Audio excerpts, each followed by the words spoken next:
If you want to download YouTube on iPhone 17, then first of all we can open the App Store, which you can find, for example, in the home screen or somewhere in the app library, for example in suggestions perhaps, or you can tap on the app library search bar or field and look for App Store in here. So once we go to the App Store, you might be able to find YouTube over here on top apps this week. So you can just tap on this cloud icon with the arrow in order to immediately download YouTube.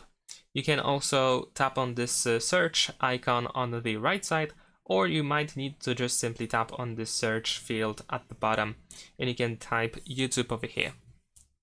And then once you find it, once again, you can tap on the same icon over here on the right side, or you can tap on the app and find the icon in here right next to the logo. And once the app is downloaded, you should be able to find it in the home screen, for example, or in the app drawer. And that's pretty much it. Thanks for watching, leave a like and subscribe.